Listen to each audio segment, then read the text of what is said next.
con esta serie de conferencias dentro de estas jornadas que terminan dentro de un momento, y vamos a pasar a la última etapa. Se trata de la mesa 10 y tenemos en primer lugar el tema Historia resumida de la criminología mexicana contemporánea, siglo XX a la fecha, impartida por el doctor Luis Rodríguez Manzanera. Voy a leer una síntesis curricular.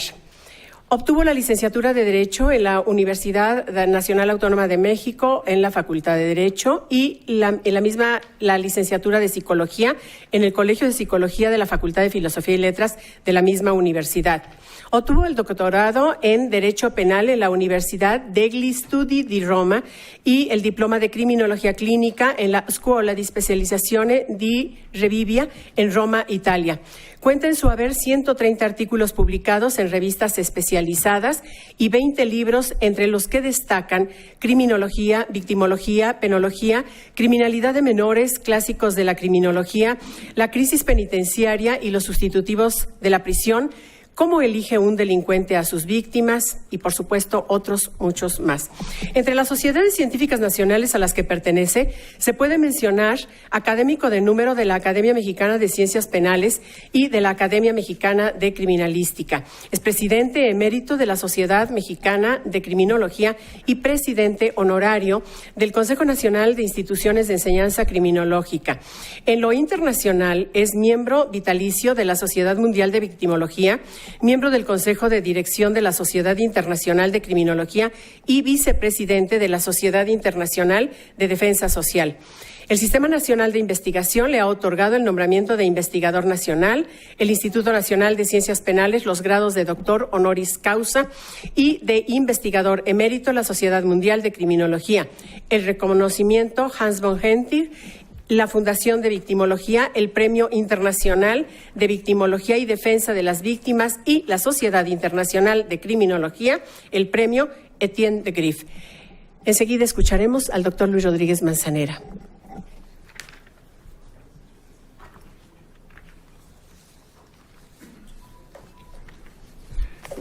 Bien, muchas gracias.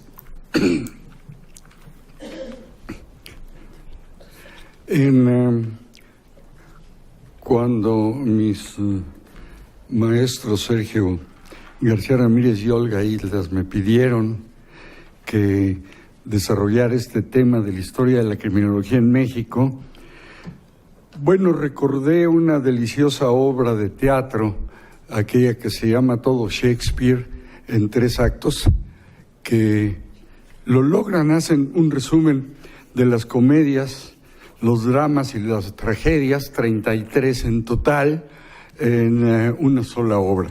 Intentaré en estos 20 minutos, 19 que me quedan, mencionar algo de lo que es la historia de la criminología en México, pero desde luego con referencia a la Academia Mexicana de Ciencias Penales. Para hacer este trabajo, bueno, para hacer una historia de la criminología, pues en mucho es la historia de quienes hicieron la criminología en nuestro país. Esto es algo bastante complejo porque tiene uno que nombrar desde los antecedentes, materialmente desde el viejo positivismo italiano, desde Ferri, Garófalo, Lombroso, y lo que hice fue dividir por nacionalidades, porque la criminología, igual que todo, no es algo que haya surgido en generación espontánea, sino que trae una larga historia, y son muchos los extranjeros que han aportado y que han participado en este desarrollo de la criminología.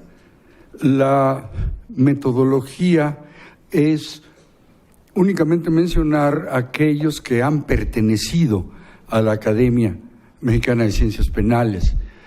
Por ejemplo, dentro de los españoles, el gran exilio español a México que tanto nos dio, De ellos, bueno, varios fueron realmente miembros de número de la academia y otros que tienen una CEF fueron miembros correspondientes. Así, por ejemplo, don Constancio Bernaldo de Quirós y don Mariano Ruiz Funes. Supongo que la mayoría de nosotros, los primeros libros de criminología que leímos fueron el de don Constancio y el de don Mariano. Desde luego la presencia de don Luis Jiménez de Azúa y su célebre frase de que la criminología es la ciencia del futuro y en el futuro se tragará al derecho penal. Yo no sé qué cara pondría don Luis de ver que lo que sucedió fue al revés. Un derecho penal casi del enemigo y un derecho de menores del enemiguito, etcétera, se han ido tragando a la criminología, a no dejar ya ya lo comentó doña Victoria, ¿no?, con una idea errónea de lo que es el derecho penal de acto. Don Manuel López Rey y Arrojo, que fue de nuestros miembros correspondientes, don Juan del Rosal, Marino, Barbero, Santos y desde luego Antonio Beristain, que estuvo tantas veces con nosotros y al que le debemos mucho desde su fundación del Instituto Vasco de Criminología y toda su aportación en México. Dentro de los franceses menciono a Basile Stanciu, en mucho porque el primer libro que conocimos de criminología en México, después de don Constancio y de Mariano Ruiz Funes, fue el de Stanciu.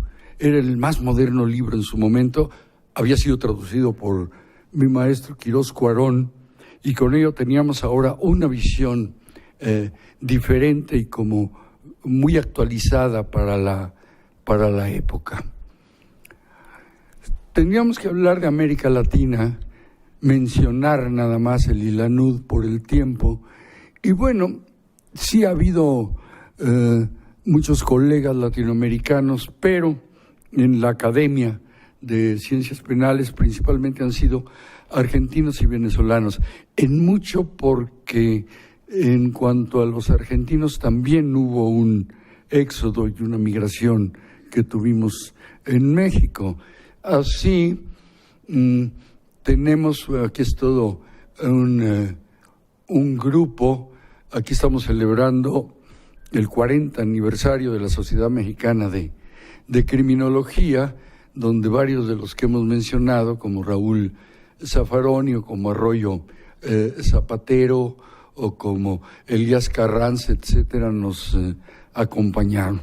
Pero desde luego Hilda Marchiori tiene un puesto privilegiado en la historia de la criminología en nuestro país, ya que sus libros, sobre todo la orientación clínica, nos ha sido utilísima, y ella, que no solo vivió mucho tiempo en México, sino que fue parte de aquello que ahora ya casi se ve como un milagro, que fue la cárcel de Toluca, ¿no?, el centro penitenciario del Estado de México.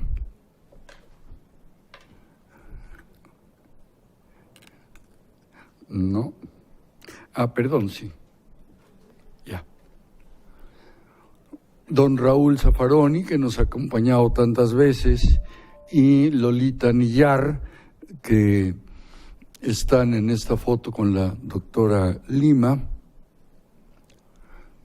Don Raúl Zaffaroni, ahora convertido curiosamente de ser, es opinión personalísima, quizá el mejor penalista de América Latina, ahora en un criminólogo que está aportando ideas muy, muy interesantes en lo referente a nuestra ciencia. Y dentro de los venezolanos, Lolita Anillar y Rosa del Olmo, aquí está Lolita y aquí está Rosa, las dos realmente criminólogas, pues pues que en muchos son la base de todo lo que es la criminología crítica y de todo lo que es la gran escuela latinoamericana de criminología.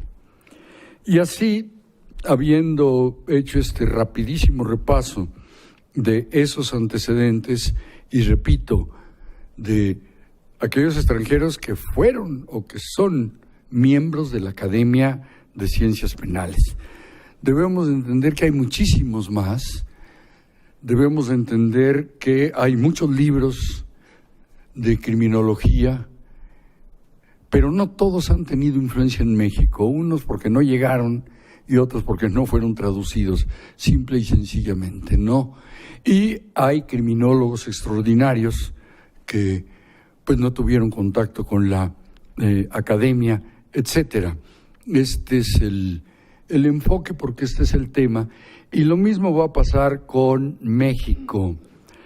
Hay en nuestro país extraordinarios juristas, excelentes médicos forenses, etcétera, etcétera, pero teníamos que elegir aquellos que realmente han hecho criminología, o porque tienen libro de criminología, o porque dedicaron parte de su obra escrita a la criminología, o porque han dado conferencias muy seguidos sobre el tema, se han dedicado a la enseñanza, y bueno, vamos a ver quiénes de ellos están o han estado en contacto, pertenecen a la Academia Mexicana de Ciencias Penales.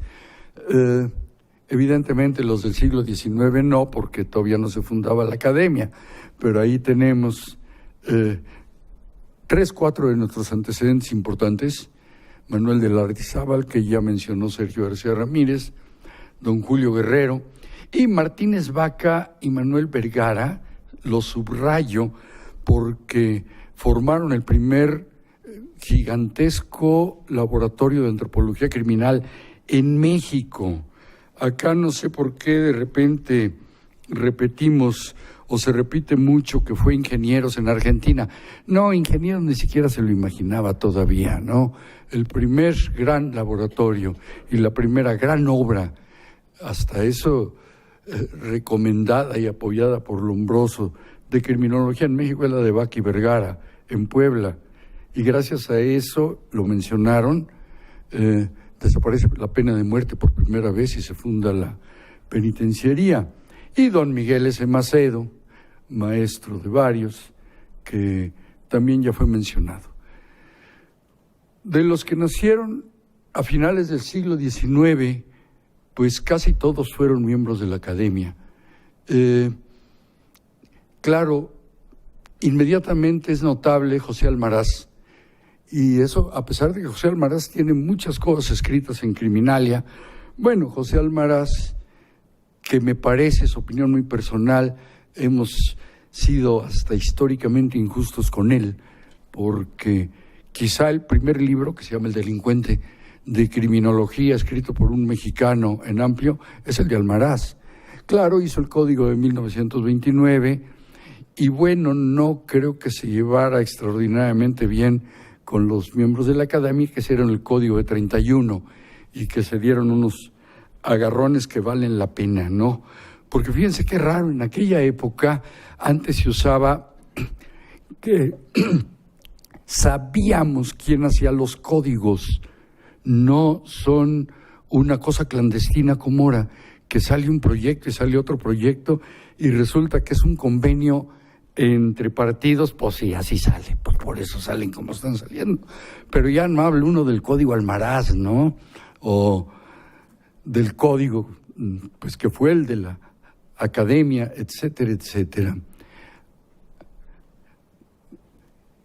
Después viene una primera década del siglo donde nace un grupo de los fundadores de la academia, y quiero recalcar mucho esto porque es, creo que, parte importante de la historia de la criminología, y no solo de la criminología, sino de las ciencias penales, esta asombrosa generación que nació a fines del siglo XIX y a principios del XX, porque si vemos los nombres, pues realmente es el grupo que dominó la primera mitad del siglo XX y parte de la segunda, los que sobrevivieron.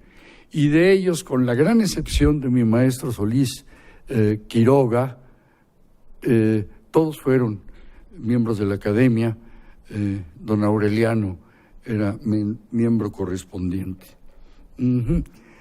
Ahí tienen ustedes lo que era un momento de la academia: Quirós Cuarón, Fernández Doblado, Porte Petit, Román Lugo, Matos Escobedo, Castellanos, desde luego Ricardo Franco Guzmán, Porte Petit, Piña, Garrido, Carrancá, Jiménez Huerta. Bueno, como verán, todos tienen nombre de libro, ¿no? O de auditorio, lo que es más, o de calle, más aún, ¿no? Claro, fue una delicia porque alcanzamos a conocerlos a todos ellos. Ustedes podrán comprender, y aprovecho que estamos en el aniversario, la emoción cuando fui invitado a la academia, y además me avisan que yo ocupaba el sitial número 1, el de mi maestro Carrancá y Trujillo, ¿no? Entonces, claro que es un honor enorme pertenecer a la academia.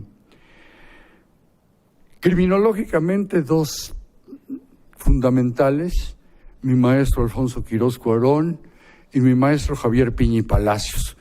Con ellos fundamos la Sociedad Mexicana de Criminología, los primeros cursos de criminología, con el maestro Piña la primera maestría en criminología en el país, con el maestro Quirós en mucho el diseño del INACIPE, etcétera. Son para mí mis dos grandes maestros. Y luego, bueno, tendríamos, ya creo que ya no se puede decir la siguiente generación, que son aquellos que nacieron todavía en la primera mitad del siglo XX.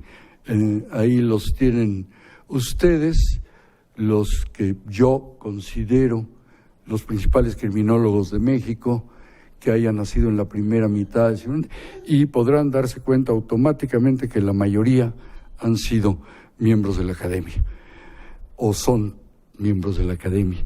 Es claro que esto es una opinión personal, no fue fácil seleccionar. Sé que aquí faltaría quizá algún nombre, no creo que sobrara nombres, creo que se hizo con cuidado esta lista, pero este es el tema: la academia y la criminología.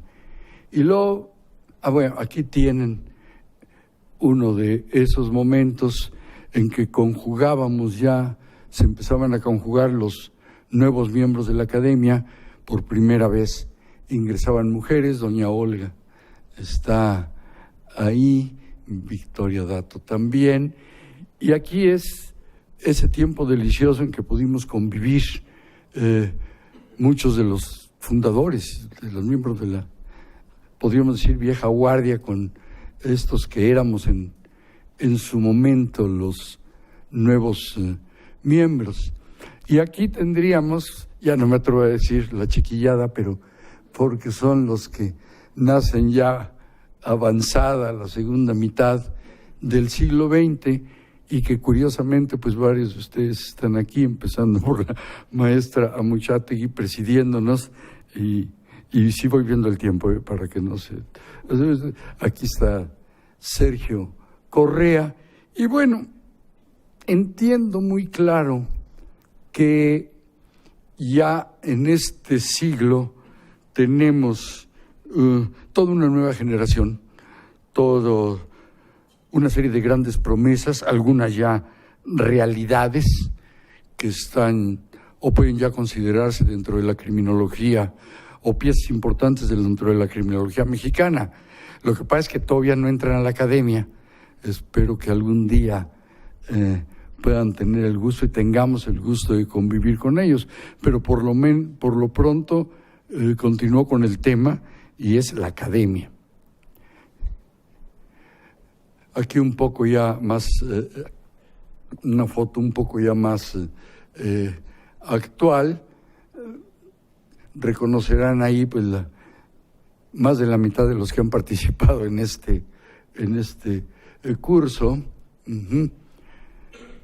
Dos o tres distintos momentos verán que, con una excepción, todos los directores del INACIPE han sido miembros de la Academia de Ciencias Penales, y nos seguimos reuniendo, tenemos y seguimos recibiendo pues lo mejor de la criminología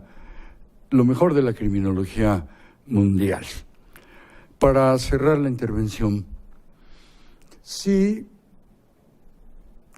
la criminología en México creo que está muy unida a lo que es la Academia Mexicana de Ciencias Penales, desde luego al Instituto Nacional de Ciencias Penales, y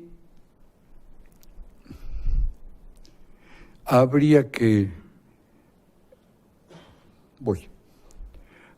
mencionar que mucho en la academia se han desarrollado algunas de nuestras grandes instituciones. La Sociedad Mexicana de Criminología, porque Quirós y Piña dijeron que era imposible. La academia es una academia de número. Perdón el mal gusto, pero uno de ustedes me acaba de preguntar afuera qué se necesita para entrar a la academia. Bueno, lo primero que se necesita es que se muera algún académico, porque es academia de número.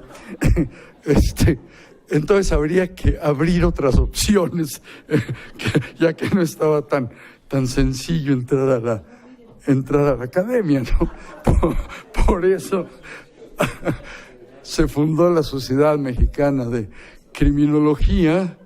Don Rafael Moreno funda la Academia Mexicana de Criminalística, la maestra doctora María de la Luz Lima funda la Sociedad Mexicana de Victimología, la maestra Ruth Villanueva, la Asociación Nacional de Funcionarios y Exfuncionarios en cuestión de menores infractores, y luego en conjunto hemos formado el CIECRIM, el Consejo de Instituciones de Enseñanza Criminológica de la República Mexicana, en el cual están afiliadas 30 universidades, que me parece, en una historia de la criminología, que puede ser uno de los puntos clave. Concluyo. No hay tiempo para mencionar Criminalia, porque si se quiere hablar de criminología en México, hay que leer Criminalia.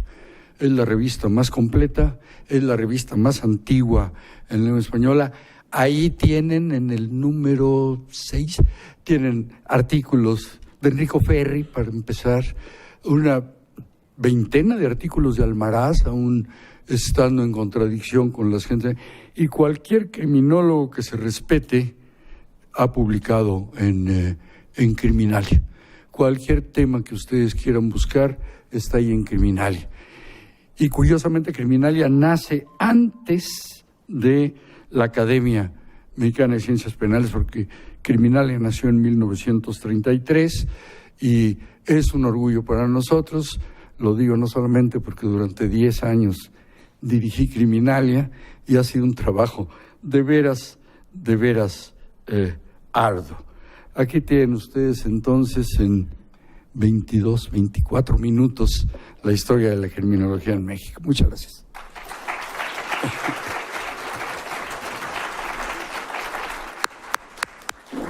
Muchas gracias, doctor Luis Rodríguez Manzanera. Una proeza enorme, de verdad, resumir en esos 24 minutos esta historia contemporánea del siglo XX a la época. Bien, enseguida tenemos al doctor Sergio José Correa García con el tema Producción y Mercado del Conocimiento Criminológico en México. Su síntesis curricular es la siguiente: licenciado en Derecho, magíster en Criminología y doctor en Ciencias Penales y Política Criminal. 37 años de experiencia en los campos docentes de investigación y funcionario en universidades y en el Instituto Nacional de Ciencias Penales, INACIPE, como en los ámbitos federal y del Distrito Federal de Prevención del Delito, Procuración de Justicia, Derechos Humanos, Contraloría Federal, prisiones y justicia de adolescentes. Pertenece a la Academia Mexicana de Ciencias Penales, a la Sociedad Mexicana de Criminología, a la Sociedad Internacional de Criminología y a la Asociación Latinoamericana de Derecho Penal y Criminología, ALPEC, Capítulo México. Autor de diversos artículos especializados en ciencias penales y del libro Historia de la Academia Mexicana de Ciencias Penales. Conferencista nacional e internacional en diversas temáticas inherentes a las ciencias penales y seguridad pública. Maestro de quien fui yo adjunta por primera vez en la Facultad de Derecho, y el doctor Luis Rodríguez Manzanera, mi maestro. Así que son los directamente responsables de que también yo esté por acá. Adelante, doctor Correa. Gracias, muy amable. Maestra Muchategui, recordar aquellos años del famoso manual, ¿no? De la Universidad Abierta de Criminología que nos dirigió el doctor Rodríguez Manzanera, aquellos tiempos. En esta ocasión, bueno, el tema es criminología. El enfoque que le voy a dar es hablar más bien de contextos, de fuerzas conformadoras de esta disciplina, de decisiones, para ver cómo ha surgido la criminología en México y su contexto global, su contexto mundial, que es importante referirnos a él mismo, sobre todo en la época actual, en la época contemporánea, en la modernidad tardía. Todo lo que voy a decir está debidamente sustentado, no voy a perder el tiempo en citar autores ni nada. En la obra, el resumen escrito que voy a presentar para las memorias, ahí está toda la fundamentación. Bueno, el enfoque es producción y consumo del conocimiento criminológico en México. ¿Qué quiere decir esto? Que en la actualidad, en la modernidad, no solamente las ciencias penales y en ellas la criminología, sino muchos otros saberes no identificados formalmente o epistemológicamente como ciencias penales o criminología, pero sí saberes científicos de otras latitudes, se han dedicado también a estudiar el problema de la cuestión criminal. Es cada vez más compleja la red de actores académicos y científicos no criminológicos, digamos, o no identificados con la criminología, que estudian la cuestión criminal. Por lo tanto, mercado de conocimiento, vamos a acotarlo, siguiendo la obra de Sparks y Lauder, como pues, aquel conjunto de bienes científicos, académicos, identificados o no con la criminología, pero que estudian la cuestión criminal. Y por mercado de conocimiento se entienden las decisiones económicas, políticas, sociales que tienen que ver con la cuestión del crimen. Hay una vinculación, por lo tanto, dialéctica entre quien produce conocimiento, con una etiqueta académica u otra, y una competencia abierta en la posmodernidad para influir en estas decisiones. Por lo tanto, la criminología en la etapa actual y en conjunto las ciencias penales han dejado de ser el conocimiento preponderante en el ámbito de la cuestión criminal, y esto debido fundamentalmente a un desplazamiento gradual a nivel global, regional y local del modelo de gobernabilidad democrática por el modelo de vigilar y castigar. En ese contexto, desde luego que empezamos a entrar a una crisis, la criminología, a una crisis de identidad y de eficacia científica. Empezamos a entrar a una crisis de capacidad negociadora, política y económica para realmente incidir en la toma de decisiones. Y también estamos entrando a una crisis en cuanto a la presencia social de la criminología en la solución puntual de una gran cantidad de conflictos que se dan en los barrios, en las comunidades, en las regiones, y que es necesaria la presencia de una criminología activa en la solución de todas estas cuestiones. Dicho esto, podemos señalar que el modelo de control social global se caracteriza porque las decisiones políticas y los usos del conocimiento cada vez obedecen más a tendencias y a situaciones coyunturales que a la influencia de una escuela de pensamiento perfectamente delimitada, perfectamente demarcada, que tiene una vinculación o una estructura no solamente de conocimiento cognitiva, sino también una estructura social y política que le permite establecer puentes entre lo que se investiga y quienes deciden las cuestiones. En ese sentido, hay una politización del crimen. Quien define las políticas contra el crimen ya no son los especialistas tras bambalinas, son los políticos que se agencian o alquilan tecnócratas para legitimar políticas coyunturales. Hay un regreso al estado punitivo y a formas arcaicas del castigo. El estado punitivo son estas penas largas de 50, 200, 300 años más 8 cadenas perpetuas. Las formas, esta es una forma arcaica de castigo. Ahora ya no se puede cortarle la cabeza al delincuente, arrancarle las uñas o las manos, o la pena de muerte, pero sí el elemento simbólico del castigo de sentenciar a una persona a 200 años en la prisión equivale pues a matarlo, a la pena de muerte.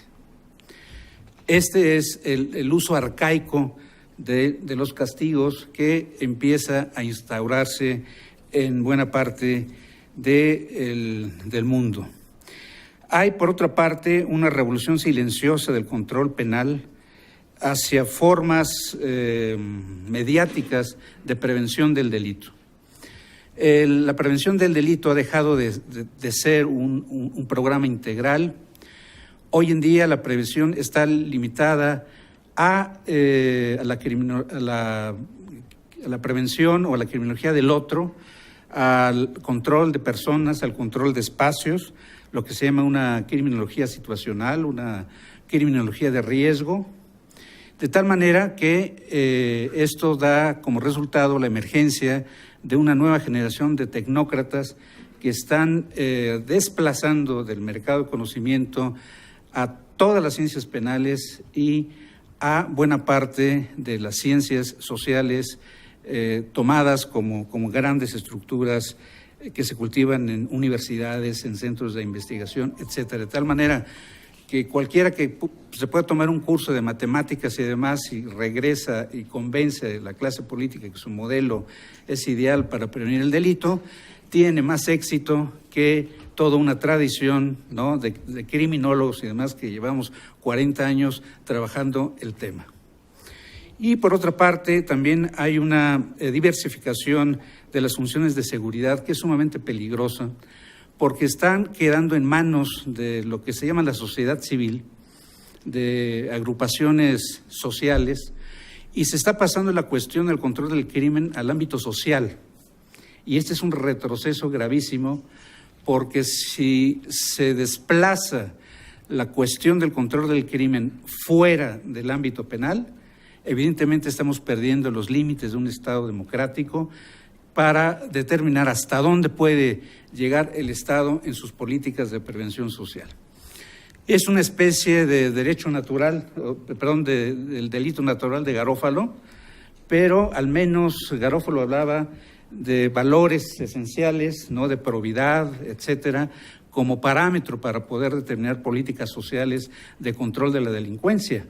En este caso no es así, en este caso estamos regresando a la moral, estamos regresando a los intereses de X institución o tal compañía que decide invertir en tal política, y eso es lo que predomina en la definición social de lo que es antisocial o de lo que es criminal, etcétera, y eso se me hace una cuestión sumamente peligrosa, dejar en manos de actores sociales así, a trompa talega, la cuestión de control social, porque es un desplazo total de las instituciones en manos de salvadores de la democracia, de salvadores de la seguridad pública, etcétera.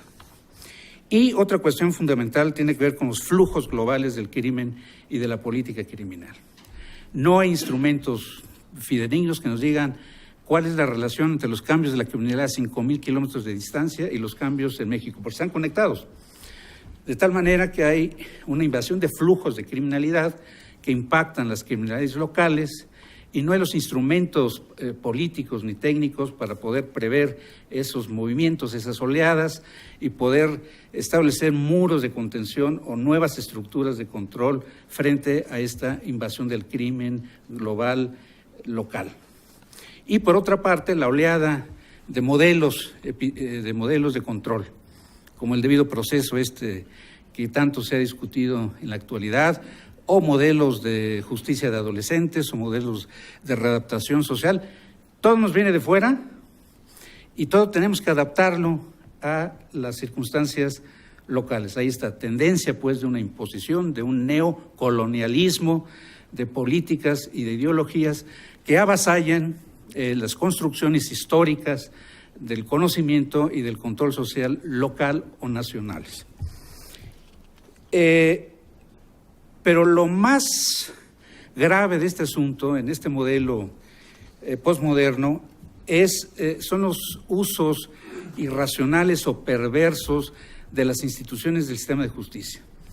Las instituciones del sistema de justicia están ahí, no les han tocado un pelo. La policía, procuración, administración, prisiones están ahí, pero se les está dando un uso perverso a las mismas.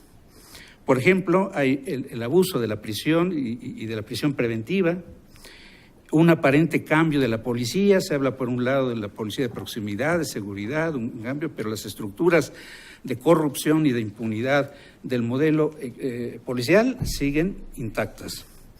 Se habla de alternativas retóricas de la justicia alternativa, se habla mucho de la justicia restauradora, pero no hay tal justicia restauradora. Hay muchos discursos y muchos libros sobre formas alternas, pero en la realidad de los hechos no la hay. Yo tuve la experiencia en el Senado de promover el tema de la justicia restaurativa como una justicia alterna a la justicia penal, y ninguna de las comisiones en el Senado nos hizo caso y simplemente se quedaron con medidas procesales, ¿no? Un reduccionismo procesalista de la justicia restaurativa. También hay una gran retórica en materia victimológica, lo acaba de señalar aquí perfectamente la doctora Lima, ¿verdad? Se habla mucho de víctimas, pero en realidad el modelo que ella está planteando, en la realidad de las cosas, funciona más como retórica política que como un aterrizaje. Ella mencionaba el Consejo Nacional de Víctimas en México, no sé exactamente el nombre, perdón, pero evidentemente que no cumple, como lo explicó la doctora, con los fines de un modelo victimológico acorde con los estándares internacionales. Hay un cambio también estructural penal del control social, se está relegando al sistema penal, y en su lugar las estrategias adaptativas por parte de la sociedad, todo lo que es la autocomposición, el regreso de la venganza privada, la violencia reactiva frente a la corrupción y la impunidad, que caminan las estrategias adaptativas por acá y las políticas criminales por este otro lado, ¿no? Van en caminos totalmente diferentes. Las razones de esta situación, ¿por qué prevalece o cómo es que se fue conformando este control social posmoderno? Pues obedece a las grandes fisuras estructurales que se han dado también en la posmodernidad. Rápidamente, el tema de la gobernabilidad y la seguridad nacional, en manos de quién o de qué instituciones, de qué estados o qué de organismos internacionales depende la planificación y la organización de la gobernabilidad global y de la seguridad global, si es Naciones Unidas, si son 7 países centrales o si deben participar los países periféricos, por un lado. Hay un movimiento de los países BRICS, de África, en fin, se están moviendo por otro lado en el sentido de presentar opciones diferentes a las modernas en términos de gobernabilidad y control. El tiempo no da para más, simplemente esbozar estos puntos. Derechos humanos, la efectiva realización de los derechos humanos. Históricamente los derechos humanos se etiquetaron en la estructura política, pero no en la estructura económica. De tal manera que, por ejemplo, CEPAL está trabajando, la actual directora de CEPAL, que es una mujer brillante, en incorporar al modelo, a los famoso teorema de Pareto, que es el que legitima la acumulación de la riqueza y el libre mercado, incluir variables externas, exógenas, como es la democracia, como es el desarrollo sustentable, como es el desarrollo humano y como es el efectivo cumplimiento de los derechos humanos, y condicionar la expansión económica al respeto, al efectivo respeto de los derechos humanos. La estructura política ya dio de sí, ya recurrió a la retórica política, recurrió a los recursos del Estado para satisfacer cada vez una demanda mayor de derechos humanos, y no se ha tocado el modelo económico.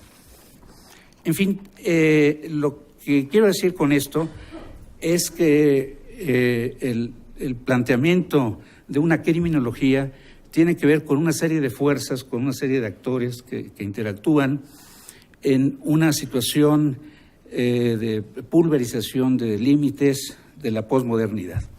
Esto ha llevado a México. En México también tenemos diferentes actores que históricamente a lo largo de 2 siglos han dibujado el control social y el conocimiento en torno a estas cuestiones. Una primera fuerza, un primer actor es el gobierno, es el Estado, que se ha caracterizado con Nils Christie en el secuestro de la cuestión criminal.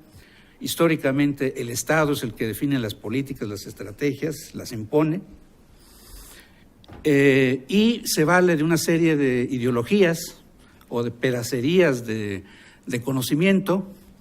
A finales del siglo XIX utilizó maquiavélicamente el darwinismo biológico y el darwinismo social, y esto lo fundamenta muy bien Speckman, por ejemplo, y desde luego en la época de Porfirio Díaz, pues fue la antropología, la biología y la psiquiatría criminal, la criminología gubernamental de las batas blancas, que duró hasta bien entrada la segunda mitad del siglo XX. Y después, a partir de la crisis de la seguridad, surge en México el concepto de seguridad pública, y las batas blancas son sustituidas por una alianza entre políticos, burócratas, tecnócratas y medios masivos de comunicación. Pero por otra parte tenemos una fuerza liberal conformadora que se inicia justo a finales del Porfiriato y como reacción al Porfiriato en el contexto de modernización de México. Y aquí tenemos diferentes frentes. Uno de ellos son las ciencias sociales y el desarrollo de las universidades y la modernización de los diferentes sectores de México que fueron conformando estos sectores, el desarrollo, el sector educativo, etcétera, etcétera, el sector científico y tecnológico. Esto fue un proceso de modernización y estos actores jamás se cuestionaron o se interesaron por la cuestión del delito. Hasta ahora, recientemente, a finales de la década de los 80 o de los 90, las universidades, ahora todo mundo es especialista en estas cuestiones. Pero, en fin, es una fuerza muy importante de contrapeso a las políticas gubernamentales con esta tendencia represiva. El otro actor importante es la Academia Mexicana de Ciencias Penales. Esto se derivó en gran medida como resultado del conflicto en la época de Porfirio Díaz entre el liberalismo y la escuela positiva de criminología. Toda la codificación, el proceso codificativo explicado a la perfección por el doctor García Ramírez, y toda la vida de la Academia de Ciencias Penales y la influencia de la Academia Mexicana de Ciencias Penales en la criminología que acaba de explicar el doctor Rodríguez Manzanero. Otro factor sumamente importante, otra fuerza, tiene que ver con la criminología. ¿Cuál es la historia de la criminología? ¿Cuáles fueron las decisiones que ubicaron a la criminología en un ámbito específico y no en otro?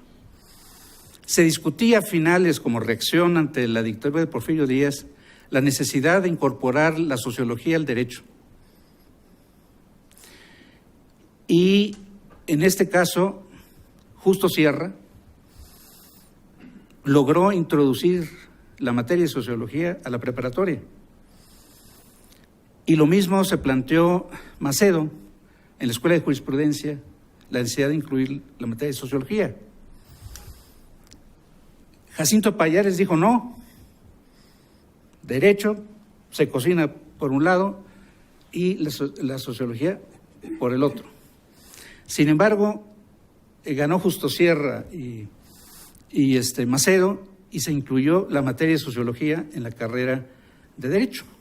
Uno de los grandes expositores de la sociología en las facultades de Derecho fue el maestro Recasensiches y muchos otros. Bueno, Macedo, con su gran visión, dijo: la escuela clásica no tiene que pelearse con el positivismo, con la antropología criminal. Y parafraseando ya lo de Azúa, la criminología nunca se va a llegar a tragar al derecho penal, porque son disciplinas totalmente diferentes. Una cosa es el conflicto entre una ideología, entre el positivismo y la escuela clásica, y otra muy diferente es la naturaleza misma del conocimiento criminológico, que es empírico, y por lo tanto, ¿dónde debe estar? Estados Unidos lo resolvió muy bien más o menos en 1905 y dijo: los abogados a sus asuntos, y el estudio del crimen como un problema social debe estar en las facultades y en las escuelas de sociología. Esa fue la tesis de Macedo, y empujó esto con Lucio Mendieta y Núñez, que fue el primer director de la Escuela de Sociología, y Lucio Mendieta empezó a jalarse al doctor Quirós, digo, en sentido figurado, con mucho respeto, quien escribió La criminalidad en la República Mexicana en el instituto, en la Escuela de Sociología. Y lo mismo hizo con Gamio, el antropólogo Gamio, José Gómez Robleda, quien escribió La antropología de los tarascos. Y lo mismo hizo Héctor Solís Quiroga con su sociología criminal dentro de la Escuela de Sociología. La criminología en ciernes iba enfocada, o iba dirigida, o iba direccionada hacia las ciencias sociales, hacia la modernización integral y el desarrollo científico en México, hasta que se toparon con Antonio Caso, y Antonio Caso todo le olía a Porfirio Díaz y todo le olía a positivismo. Y Antonio Caso le dijo a Macedo que las cuestiones del crimen era cuestión de abogados, no de las ciencias sociales. Y entonces se remitió el proyecto de la criminología a los sótanos de las facultades de Derecho, como una materia optativa. La Academia Mexicana de Ciencias Penales rescató a la criminología y la incluyó. Y cuando creó el Instituto Nacional de Ciencias Penales, también cobijó, lo dice el doctor García Ramírez con toda tingencia, cobijó a todas las ciencias penales, incluida la criminología, que después ya en la historia del INACIPE la criminología ha dado vuelcos y demás, y han entrado unos grupos y luego otros y demás. Bueno, ya eso se cocina aparte, no lo vamos a discutir, no es el momento, pero se ha convertido muchas veces, como es el instituto y otras partes, en botines académicos o motines académicos según la situación. Pero bueno, ahí está el INACIPE, está la academia, está la criminología, afortunadamente. Pero quienes en realidad rescataron de los sótanos de las facultades de Derecho a esa niña que tenía un gran futuro en las ciencias sociales y que Antonio Caso los mandó al sótano de las facultades de Derecho, fue precisamente Alfonso Quirós Corón y Luis Rodríguez Manzanera. O sea, ellos rescataron, le quitaron, la desdoparon en primer lugar, y después le empezaron a dar oxígeno de boca a boca, y después la alimentaron, la vistieron, etcétera, como en los discursos de 15 años. Leticia, que cumple 15 años, Leti, ¿no? Así fue creciendo la criminología bajo el cobijo primero de Alfonso Quirós Corón y luego de Luis Rodríguez Manzanera.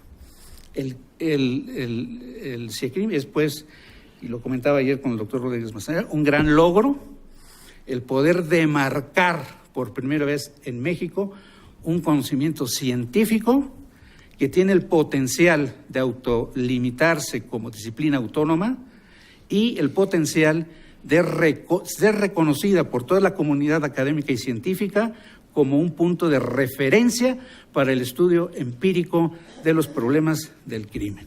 Eso se logró y es el gran mérito de Alfonso Quirós Cuarón y de este señor que tengo a mi lado derecho. Hay otras fuerzas también, el de la victimología, yo lo pongo en el centro de todas, porque si realmente vamos a hacer un cambio y una proyección de las ciencias penales desde el derecho penal o una criminología desde el derecho penal, pero ojo, lo suficientemente alejada del derecho penal para que pueda tener mayor oxigenación, que no sea un conocimiento claustro, encerrado en las disciplinas penales, que la doctora Lima lo ha señalado, ya no encaja el esquema de las ciencias penales, hay que buscar otras alternativas.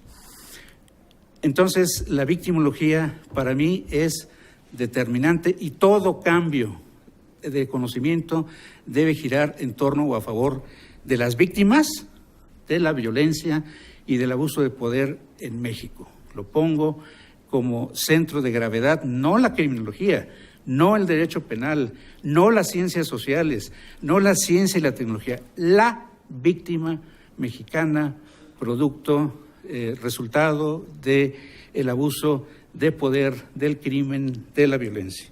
Naciones Unidas también ha influido, la criminología latinoamericana que está en crisis, porque la criminología crítica ya se cansó de aventarle ladrillos al Palacio del Estado, ahora está en crisis, por eso se funda la Asociación Latinoamericana de Derecho Penal y de Criminología, porque en el Congreso, con esto termino, en el Congreso Mundial de Derecho Penal, se le dijo a Zaffaroni, ¿qué están haciendo los penalistas y los criminólogos en Latinoamérica? No se están moviendo. Se está moviendo Europa, se está moviendo África, se están moviendo los países BRICS, o sea, Rusia, China, Sudáfrica, la India, Brasil, se está moviendo Asia del Pacífico, se está moviendo el Medio Oriente, pero en Latinoamérica no pasa nada en términos de criminología, de nuevos enfoques, de nuevas perspectivas, etcétera. Muchas gracias, con esto termino y hay un reto, pues, para que la Academia Mexicana de Ciencias Penales, en coordinación con el doctor Rodríguez Mazanera, pudiéramos celebrar algún convenio, la Academia con INACIPE, para poder equilibrar las tendencias de la criminología que actualmente se están desarrollando en INACIPE y que nos parecen muy tendenciosas. Es algo que yo lo digo personalmente y que es necesario encontrar equilibrios en el cultivo de las ciencias penales, porque INACIPE es parte de la academia y la academia tiene que participar en el diseño del desarrollo de la criminología desde INACIPE y desde la Academia de Ciencias Penales. Yo con mucho respeto. Muchas gracias.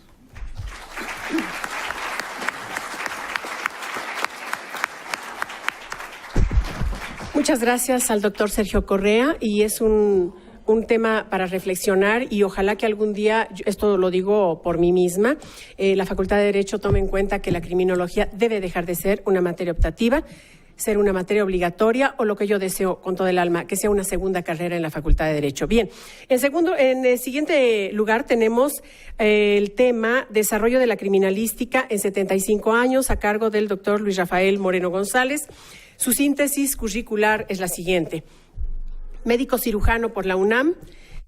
En su larga trayectoria profesional ha sido miembro fundador, presidente y presidente honorario vitalicio de la Academia Mexicana de Criminalística, miembro de número y presidente de la Academia Mexicana de Ciencias Penales, miembro de la Academia Mexicana de Ciencias Forenses, director adjunto del INACIPE, director general de Servicios Periciales de la Procuraduría General de Justicia del Distrito Federal y de la Procuraduría General de la República, miembro de número del Instituto Mexicano de Cultura, fundador en la Procuraduría General de Justicia del Distrito Federal del primer laboratorio a nivel nacional Nacional de Genética Forense, profesor investigador del INACIPE. Ha recibido numerosos reconocimientos, entre otros, Medalla al Mérito Criminológico Alfonso Quirós Cuarón por la Sociedad Mexicana de Criminología, reconocimiento de la Universidad Nacional Autónoma de México por 25 años de labor docente, Medalla al Mérito Benito Juárez, otorgada por la Sociedad Mexicana de Geografía y Estadística, doctor honoris causa, Instituto Nacional de Ciencias Penales, 2003.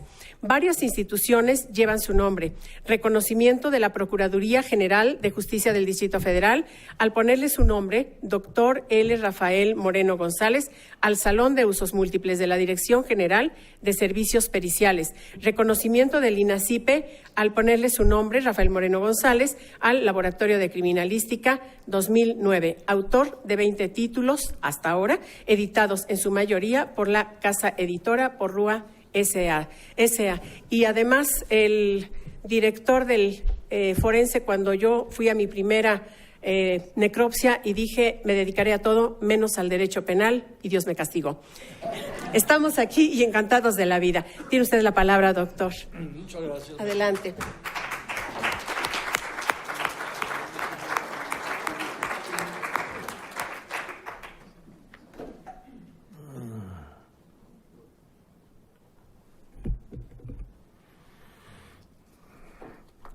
Si pretendes conocer a fondo una ciencia, comienza por estudiar detenidamente su historia, es decir, la serie de acontecimientos, éxitos y fracasos que le dieron vida, fuente de enseñanza e inspiración. Son palabras del sabio investigador mexicano Maximiliano Ruiz Castañeda, quien desarrolló la vacuna antitífica que tantas vidas salvó durante la Segunda Guerra Mundial. A él posteriormente me volveré a referir. En esta ocasión, ajustándome a los 20 minutos, ni uno más, con sentencia de muerte dictada por los organizadores de las jornadas, solo escucharán los momentos más significativos de la historia, en este caso muy resumida, de la criminalística mexicana. La criminalística, es decir, la aplicación de la ciencia y de la técnica en la investigación de los delitos, constituye una herramienta fundamental en el curso del procedimiento penal. Tan cierto es que, como decía el maestro Alfonso Quirós Cuarón, sin la ciencia y la técnica no es posible hacer justicia. Generalmente, donde aparece la ciencia aplicada, la corrupción tiende a desaparecer. Que la corrupción disminuya y resplandezca la justicia basada en las técnicas criminalísticas en beneficio de México. Además, manifestó el deseo ferviente de que la ejemplar labor desarrollada por la Dirección General de Servicios Periciales de la Procuraduría del Distrito se extienda a todo el país como institutos nacionales de criminalística con sus respectivas delegaciones. Estos deseos expresados en 1977, con motivo de la celebración del segundo año de vida de la Academia Mexicana de Criminalística, de la que era socio, desafortunadamente no se han cumplido en su totalidad, ya que continúa la corrupción, la impunidad, la carencia de expertos en el sentido estricto del término, así como de suficientes laboratorios de criminalística con tecnología de punta. Sin embargo, no hay que dejar de reconocer el esfuerzo que hicieron para establecer, a principios del siglo XX, laboratorios de criminalística, así como departamentos de identificación judicial. Al profesor Carlos Rumañac, al profesor Benjamín Martínez, así como la pléyade de alumnos que siguieron su ejemplo, como fueron, por mencionar a algunos, Teodoro González Miranda, Ernesto Abreu Gómez, Fernando Beltrán Márquez, Luis Lugo Hernández, Luis F. Tullo y Rodríguez Sandoval.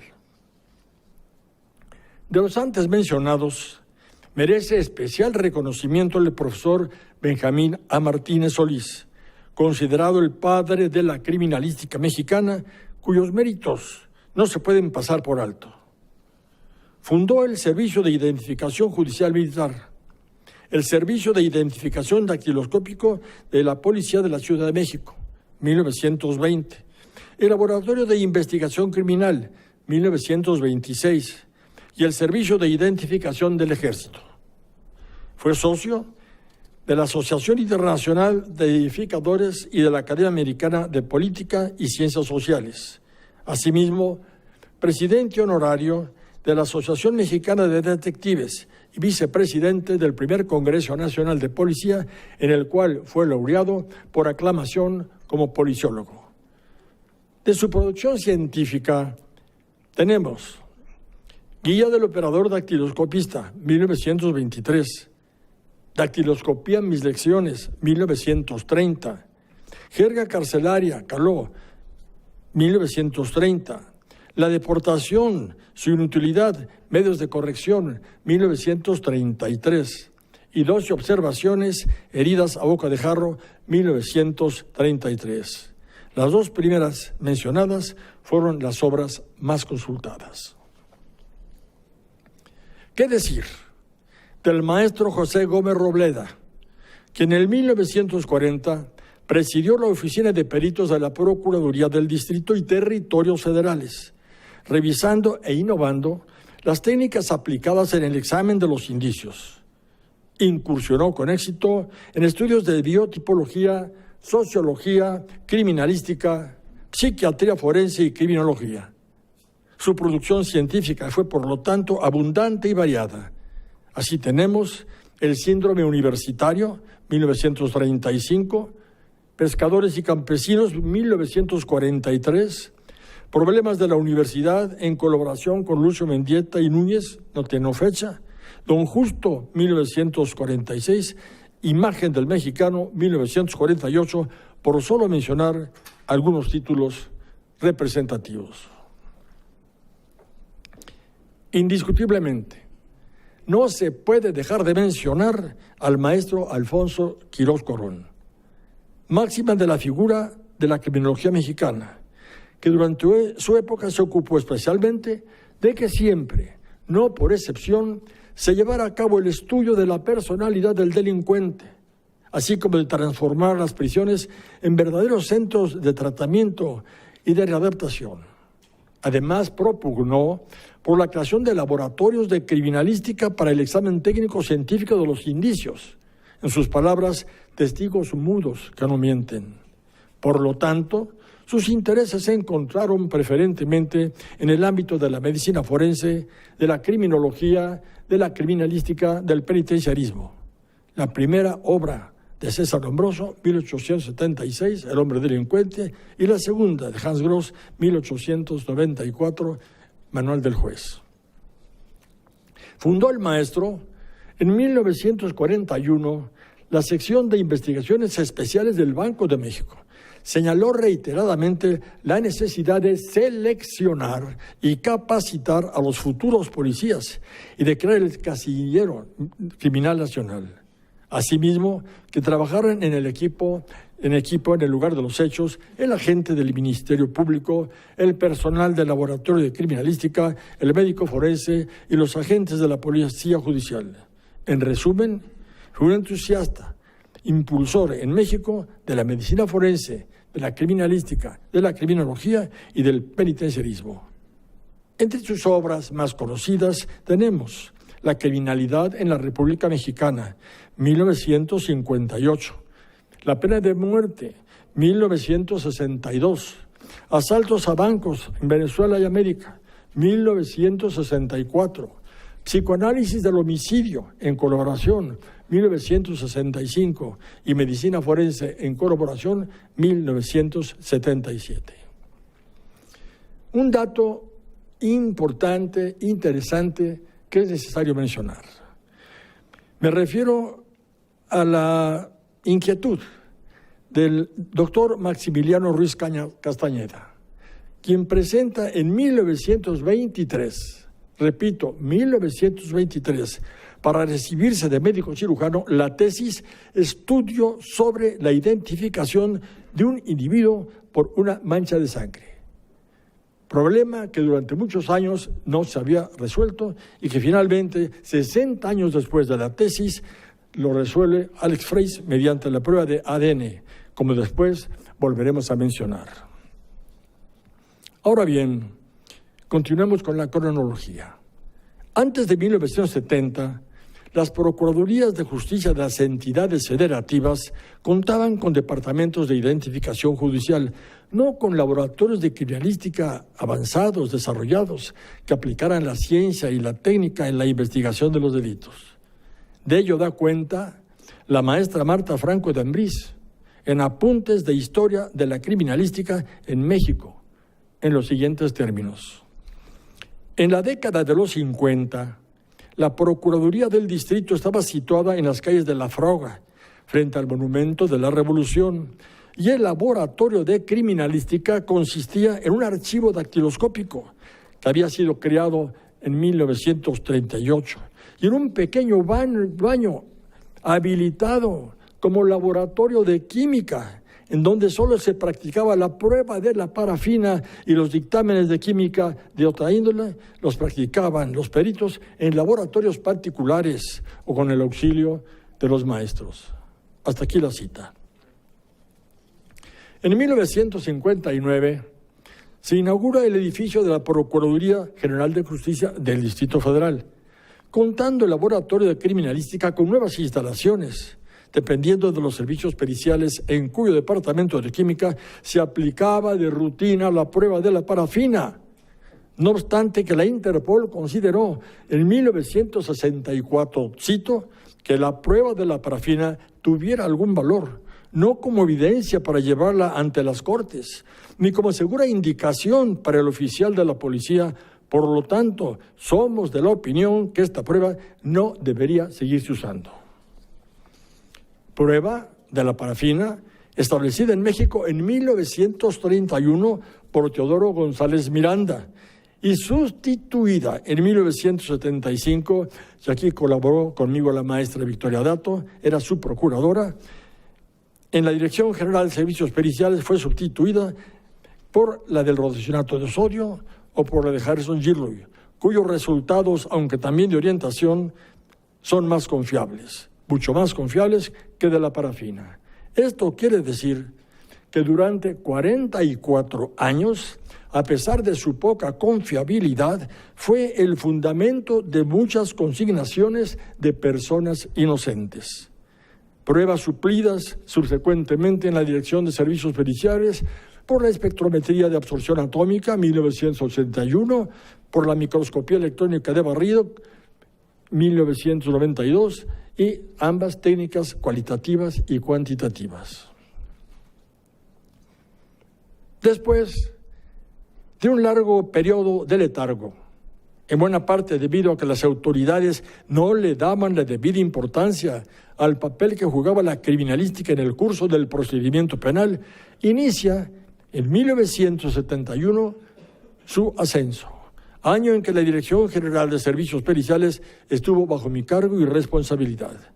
De inmediato se someten a severa crítica los métodos y las técnicas analíticas que se estaban aplicando en el examen de los indicios. El resultado fue muy triste, ya que la mayoría de las técnicas que se aplicaban eran de orientación, no de certeza. Esta postura crítica dio nacimiento a la metodología criminalística, cerrado tamiz que garantizaría la confiabilidad de los métodos y técnicas que en el futuro se aplicarían. Este radical cambio lo atestigua nuevamente Marta Franco de Ambrís en el volumen ya citado, en lo que escribe y por lo tanto en los siguientes términos. El año de 1971, que por cierto era Procurador General de Justicia del Distrito, mi querido maestro, el doctor Sergio García Ramírez, repito, en el año de 1971, bajo la dirección, iniciativa y apoyo recibido del doctor Rafael Moreno González, nace realmente el Laboratorio de Criminalística de la Procuraduría General de Justicia del Distrito Federal, formándose auténticos profesionales de la misma en todas sus especialidades. Con esta mística de superación y capacitación para elevar la calidad científica de los dictámenes periciales, objetivo trazado en un principio, nos dimos con entusiasmo y sentido de responsabilidad a cumplir la gran tarea. A cumplir, repito, la gran tarea. Y digo nos dimos, ¿por qué? Porque aquí la participación de los elementos de servicios periciales fueron fundamentales. Ellos entendieron lo que yo quería y ellos se hicieron partícipes de esta responsabilidad. Bien, para poder aplicar el examen de indicios biológicos como no biológicos, empezamos a actualizar las técnicas químicas y poner en marcha las inmunológicas e instrumentales que en gran parte eran desconocidas. Para ello, y esto es muy importante, se contó con el valioso auxilio de la Dirección de Estudios Superiores de la Facultad de Química de la UNAM, impartiendo cursos teóricos prácticos, a fin de mejorar nuevamente la calidad de los dictámenes emitidos con motivo de hechos de tránsito en mecánica y electricidad. La Escuela de Ingeniería Mecánica y Eléctrica del Instituto Politécnico Nacional capacitó a los peritos en estas materias.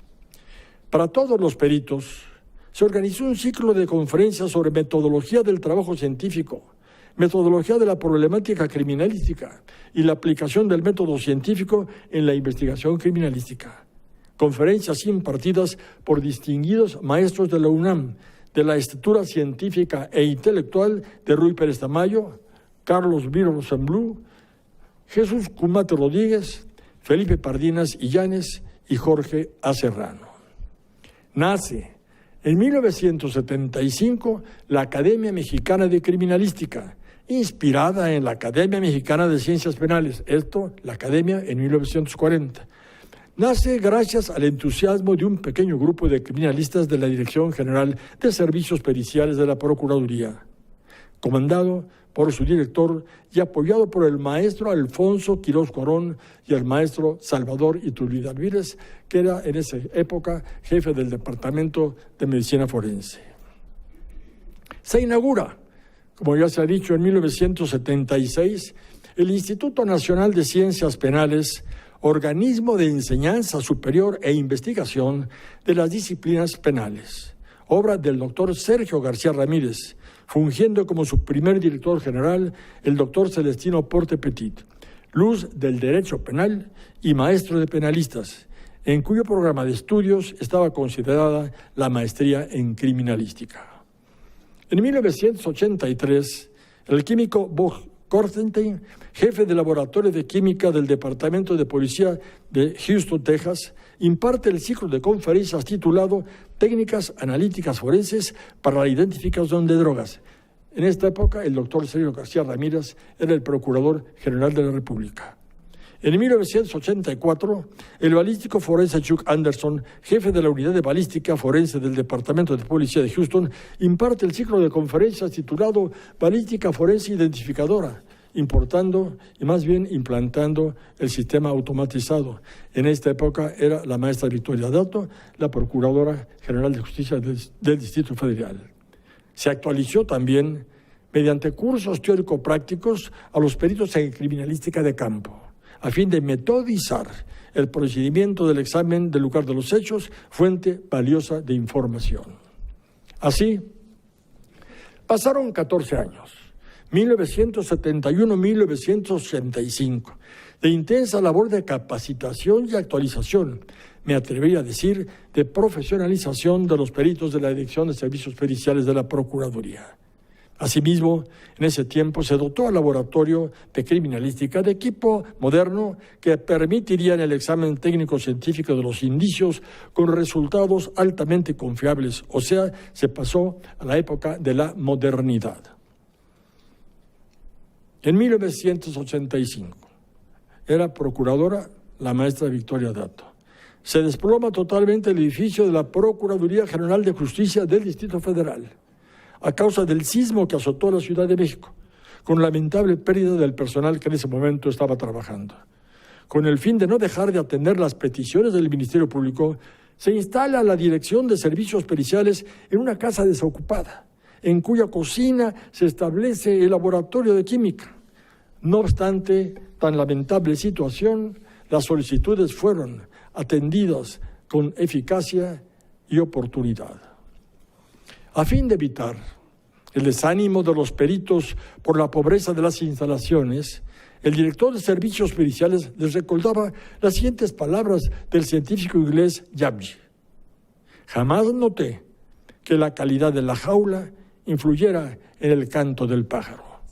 Efectivamente, las instalaciones las hacen los hombres, quienes finalmente son los responsables de su prestigio o desprestigio. En 1991 se reinaugura el Laboratorio de Criminalística de los Servicios Periciales, con magníficas instalaciones, contando con el equipo que permitía el análisis científico de los indicios, es decir, aplicando tecnología de punta. En tan importante ocasión, el director, en el discurso inaugural, expresó: el día de hoy, la Procuración y Administración de Justicia reinicia su etapa ascendente, convirtiendo la criminalística en la esperanza de los inocentes y en el terror de los culpables. Este mismo año, con los ánimos reconfortados, se establece el Departamento de Genética Forense, primero en México y único en su género. O sea, nace 8 años después de la aplicación del método de la huella genética por el genetista británico Alex Jeffreys. El intenso trabajo de los peritos de los servicios periciales de la Procuraduría, con el fin de elevar la calidad técnico-científica de la criminalística nacional y ponerla a la altura de los países más avanzados, trajo como consecuencia la modernización de los servicios periciales, así como la profesionalización de los peritos. Despertar que tuvo Félix Seco en las procuradurías estatales, actualizando algunos de sus procedimientos y técnicas. Motivo de orgullo de la criminalística nacional fue la reinauguración 2011 de los servicios periciales de la Procuraduría General de la República.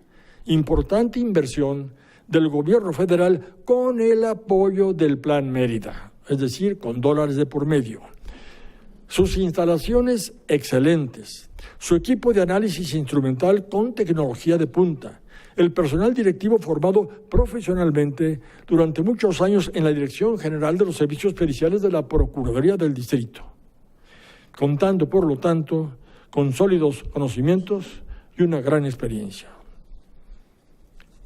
Actitud científica, es decir, espíritu crítico, metodización de la investigación, toma de conciencia de los límites y alcances de la criminalística y de los errores en que los peritos pueden incurrir, capacitación y permanente actualización trajeron como consecuencia el nacimiento de un nuevo tipo de experto, al igual que la renovación de los procedimientos y técnicas criminalísticas. En ello, jugaron un papel muy importante los maestros Salvador Iturbide Alvírez y Javier Piñi Palacios, quienes, cuando tuvieron a su cargo la dirección del Instituto de Capacitación de la Procuraduría, con gran acierto desempeñaron su importante responsabilidad. Considero que actualmente la criminalística nacional camina por la senda de la modernidad. El que no se desvíe, su curso dependerá de que esté atenta a los logros científicos y tecnológicos que pueda aplicar en la lucha contra la criminalidad, fenómeno de patología social que sigue al hombre como la sombra al cuerpo. Doy fin a mi exposición con el siguiente concepto relacionado con el tema que nos ocupa. Es injusto hacer tabla rasa de todo el pasado, sin reconocer, por lo tanto, lo que en criminalística aportaron los que nos antecedieron. Muchas gracias. Gracias.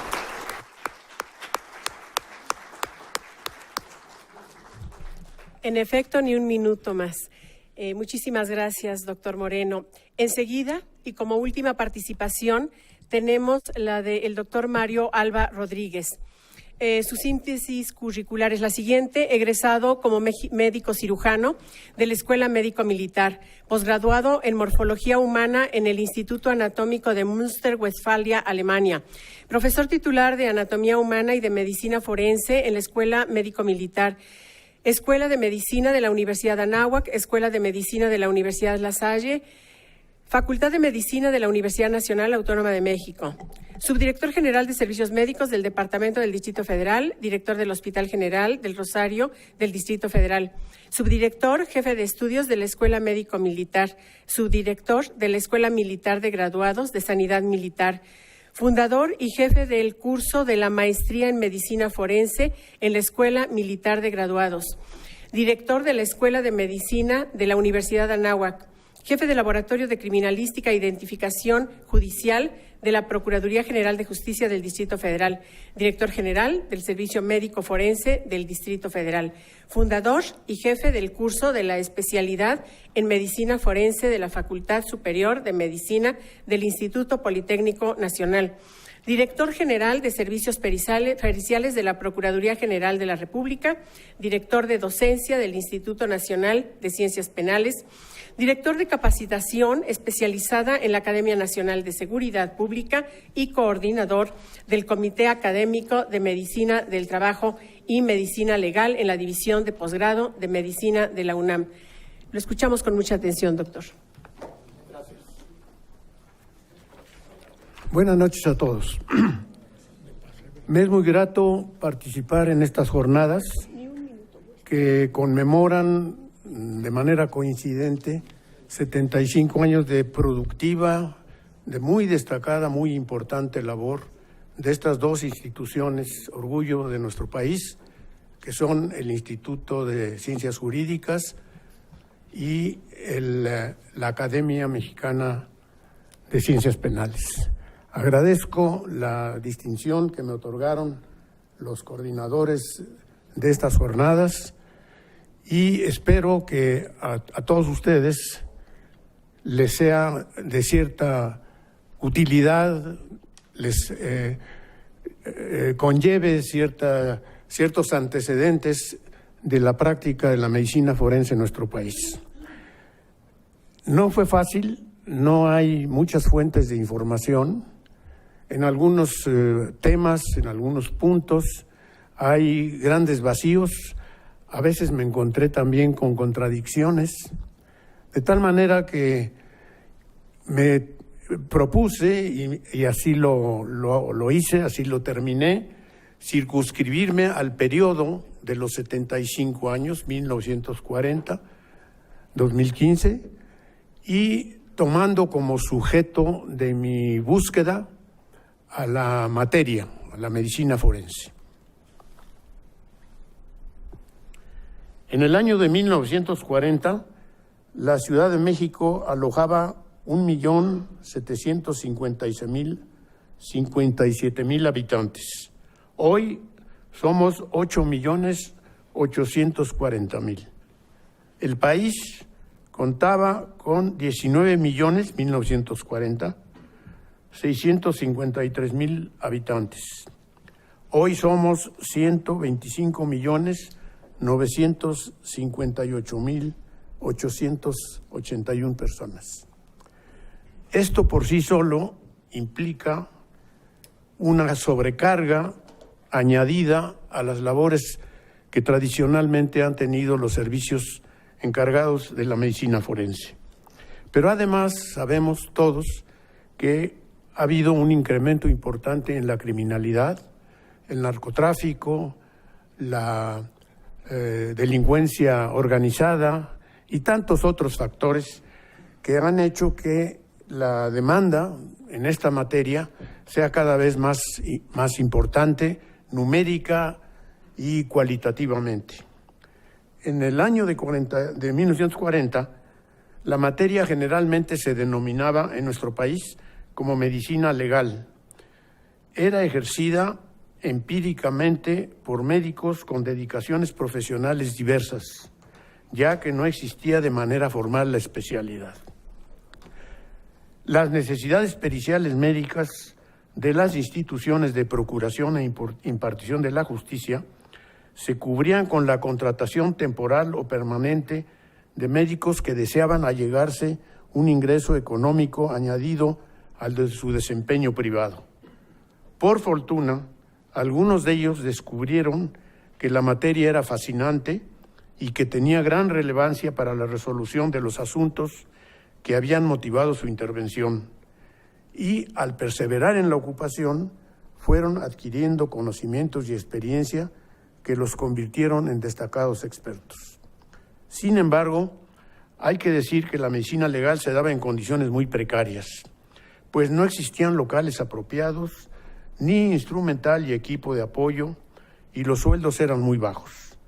Todo ello observable en las entidades federativas ligeramente mejor en algunas ciudades capital y con la mejor organización en el Distrito Federal. El Servicio Médico Legal del Distrito Federal se alojó en oficinas anexas a las Cortes Penales inmediatas a la Penitenciaría del Distrito Federal, en donde los peritos resolvían sobre clasificación de lesiones, determinación de edad, delitos sexuales, psiquiatría, etc. En el mismo edificio se encontraba el laboratorio de toxicología muy rudimentario. La práctica de autopsias se llevaba a cabo en un local totalmente inadecuado del Hospital Juárez, de la Colonia de los Doctores en el Distrito Federal, tanto por los peritos del Servicio Médico Legal como por médicos del propio hospital. Allí concurrían los estudiantes de las escuelas de medicina y de jurisprudencia a recibir las enseñanzas de los profesores en la materia.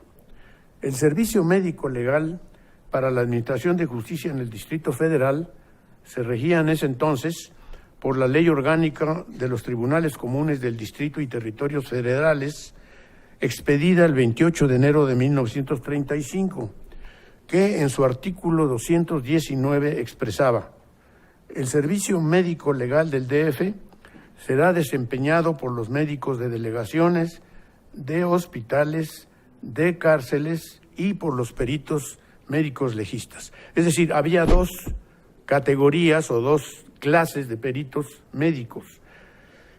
Unos que estaban ya laborando en instituciones de tales como delegaciones, hospitales y cárceles, y otros fuera de estas instituciones, que eran los denominados peritos médico-legistas. Dependiendo del Tribunal Superior de Justicia, este grupo de peritos, dependiendo del Tribunal Superior de Justicia, y funciona de acuerdo con un reglamento interior, que fue expedido el 27 de junio de 1921, que en su artículo primero establecía: el cuerpo de peritos médico-legistas contará para realización de sus fines con una oficina, un anfiteatro y un laboratorio. La misma ley, en el artículo 224, dice: habrá en la Ciudad de México 15 peritos médico-legistas que se encargarán del servicio médico legal y de los cuales cuando menos 3 deberán ser especialistas en psiquiatría, cuando menos 2 deberán dedicarse a la resolución de los problemas relacionados con medicina del trabajo. En esa época la medicina del trabajo no tenía una individualidad, se fundía prácticamente con la medicina legal, de tal manera que, como ustedes ven, con 15 peritos pues era materialmente imposible cubrir la demanda, a pesar de que en 1940, para dar una idea, en 1940 el promedio de atención de asuntos médico-legales, específicamente de autopsias, era de 400 o fue de 400 autopsias en el año, y otros tantos número de casos en asuntos de personas vivas que ya mencioné. A la fecha, en el año presente, los años anteriores inmediatos, la cantidad de autopsias está alrededor de 5,000 por año y otro tanto también en atención de asuntos de personas vivas.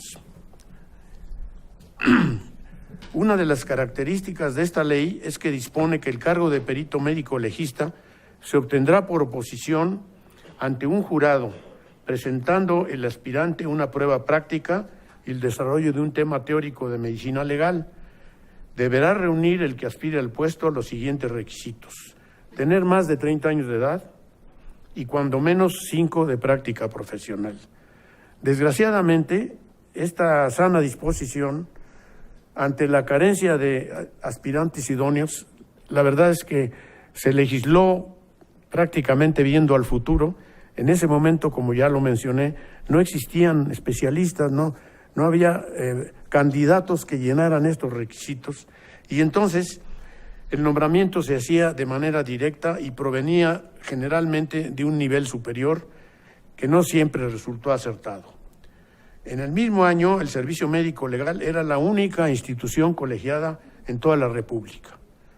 por lo que recibía peticiones de auxilio no solo de su dependencia jerárquicamente superior, el Tribunal Superior de Justicia de Distrito y Territorios Federales, sino también de la Procuraduría General de Justicia del Distrito, de la Procuraduría General de la República, de los juzgados de distrito, los tribunales de conciliación, el Tribunal de Menores y los Tribunales Superiores de Justicia y Procuradurías de Justicia de todas las entidades. O sea, tenía una enorme demanda a pesar de sus escasos recursos. Esta demanda tuvo buenos frutos, hizo evidente la necesidad de un servicio que contara con instalaciones propias, modernas, suficientes para el momento, con mejor dotación de material y equipo. Fue así como el 24 de septiembre de 1960 se inauguró el nuevo edificio, en la calle de Niños Héroes, en la colonia de los Doctores, en la que se iniciaron las labores el siguiente 9 de noviembre. Por decreto publicado el 29 de diciembre de 1961, se asignó a la institución el nuevo nombre de Servicio Médico Forense del Distrito Federal. Cabe mencionar que en 1958 ya el Consejo Técnico de la Facultad de Medicina de la Universidad Nacional Autónoma de México había cambiado el nombre de la cátedra de Medicina Legal a Medicina Forense. Este término de Medicina Forense es el que desde entonces ha tenido mayor predominancia. Unos meses después, la Facultad de Derecho, también de la propia UNAM, también adoptó esta denominación. La puesta en marcha del nuevo edificio pareció actuar como detonador en el reconocimiento de la importancia de la medicina forense ante los ojos de autoridades, médicos e inclusive del público en general. Tuvo mucho impacto la inauguración de este edificio porque venir de la nada, no había tenido nunca instalaciones propias. Se construyó un edificio que para su momento fue de lo más adelantado, no solo de México, sino de América Latina, con extensión muy amplia, con dotación aumentada y actualizada de equipo, de instrumental, y también con un refuerzo al personal en lo que a su número y funciones se refiere. Esta detonación que produjo este nuevo edificio se manifestó en tres ámbitos. Primero, en la remodelación y construcción de instalaciones más adecuadas en la provincia, en el resto del país prácticamente. Segundo, en la instrumentación de cursos para la especialización de profesionales en medicina forense. Y en tercer lugar, en una auténtica efervescencia de reuniones, jornadas, simposios y congresos en todo el país. La Dirección General de Servicios Médicos del Distrito Federal logró también que el Hospital Rubén Leñero, con una gran tradición en lo que se llamó en esa época la Cruz Verde, se instalara una agencia del Ministerio Público en donde se facilitó la intervención pericial de los médicos y se autorizó también la práctica de necropsias. Esto se amplió, se extendió a autorización a otros 2 hospitales de los mismos servicios que fueron los hospitales de Joco y de Balbuena.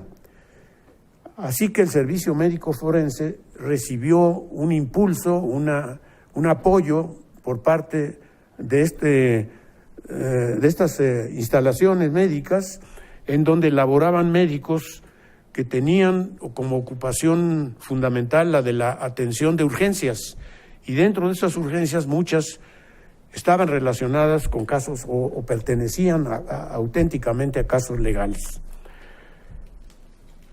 En el año de 1964, en el CEMEFO del DF, se dio el primer curso de adiestramiento en medicina forense, que contó con el apoyo de la División de Estudios Superiores de la UNAM y de la Procuraduría General de Justicia del Distrito Federal, adquiriendo un carácter introductorio con duración de 10 meses. En 1971 se desarrollaron en el puerto de Veracruz las primeras jornadas para el mejoramiento profesional de los peritos médicos del Estado.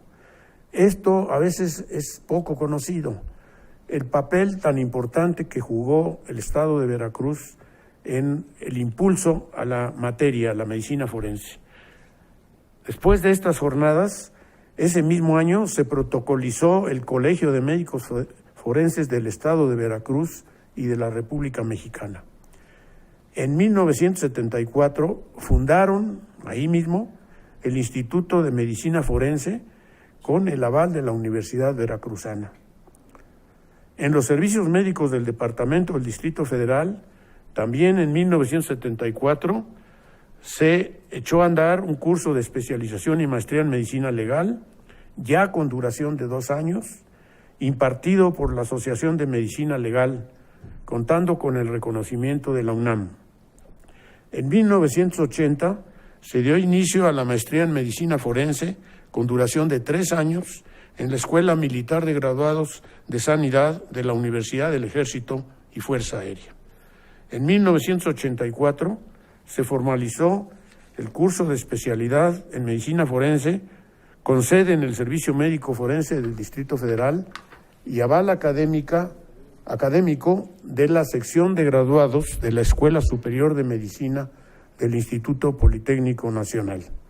Sucesivamente se fueron añadiendo sedes para la especialización en varios estados, a saber, Guadalajara, Jalisco, Toluca, Estado de México, Culiacán, Sinaloa, etcétera. Se fue propagando, de ahí que utilizara yo la palabra de detonación para el efecto que significó ese nuevo edificio. De entonces a la fecha se han impartido numerosos cursos con cualquiera de los niveles de carácter académico. En las instalaciones del Servicio del Distrito Federal se impartieron en los años 80 los primeros cursos monográficos sobre odontología, antropología, entomología y psiquiatría forenses, que dieron lugar a su vez a la consolidación o bien a la creación de los departamentos correspondientes. También se impartió un curso de formación de técnicos embalsamadores, cuyos egresados se distribuyeron por todo el país. Por sus enormes repercusiones, es pertinente mencionar que la catástrofe consecutiva a los sismos de septiembre de 1985 significó para el Servicio Médico Forense del Distrito Federal una exigencia extrema que lo llevó a su punto de saturación y hasta puso en riesgo su integridad material. Afortunadamente, los extensos daños sufridos no afectaron a la estructura y se pudo continuar laborando gracias a la conducta responsable de los trabajadores, y así se cumplió con las funciones legales y sociales que le competían. Unos meses más tarde, las autoridades del Tribunal Superior de Justicia dispusieron que se remodelara el edificio, dándole nueva vida, nuevo impulso también en la dotación y ahora ya en la contratación de peritos con especialidad, en donde quedaron una vez más las grandes diferencias con la provincia. En la provincia, las Procuradurías de Justicia emprendieron mejoras en las áreas de trabajo y en la capacitación, captando a algunos de los egresados de los cursos de especialidad que ya mencioné con anterioridad.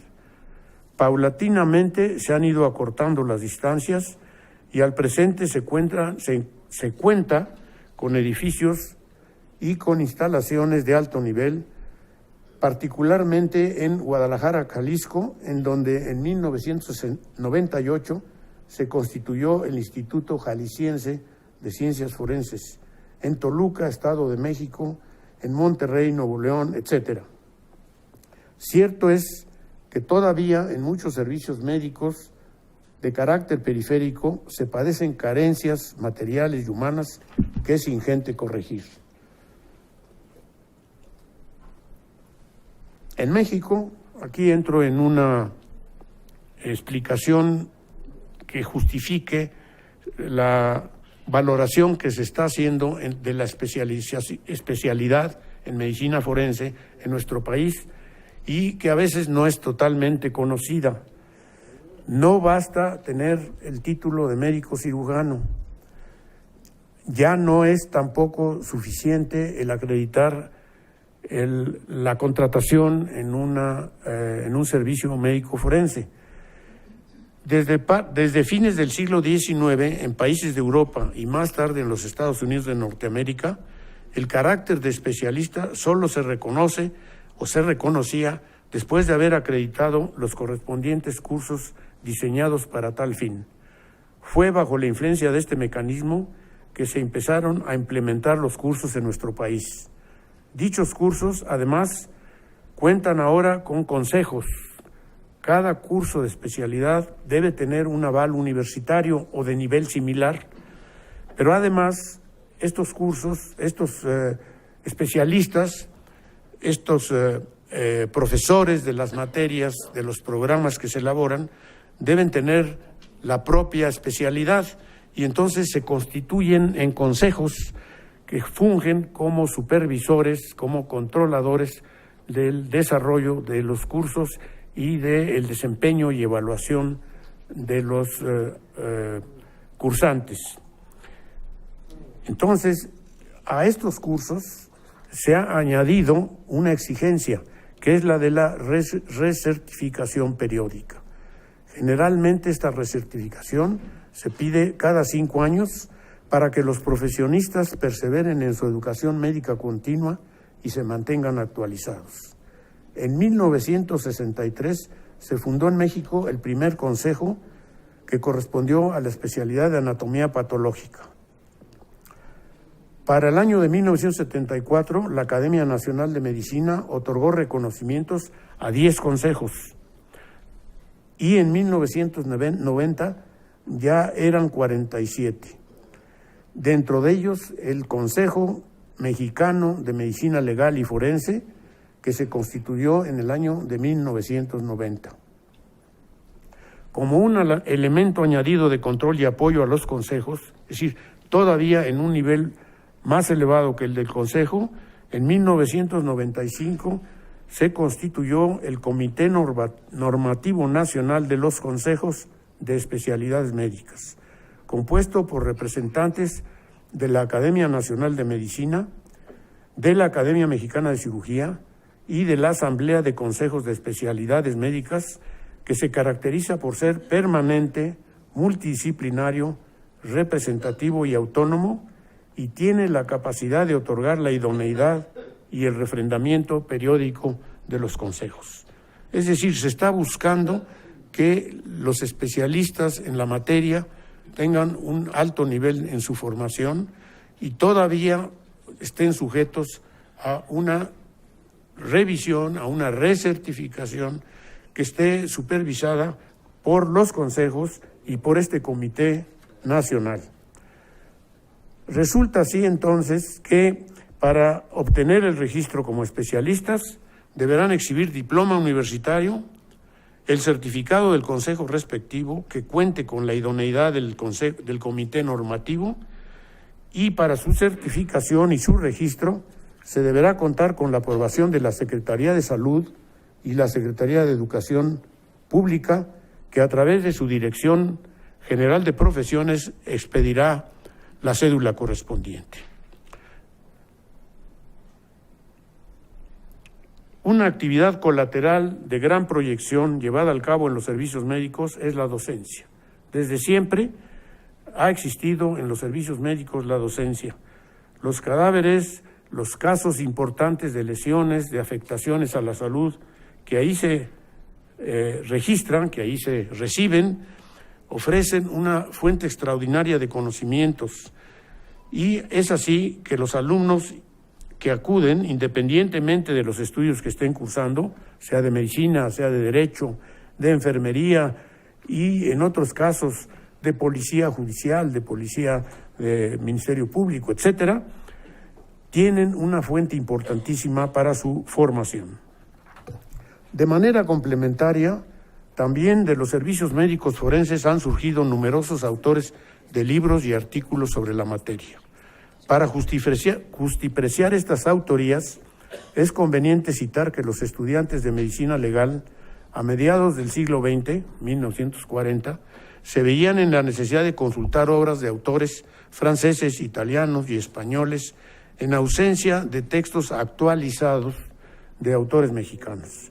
Hay que recordar que la medicina forense se compone de un cuerpo de conocimientos de base que son válidos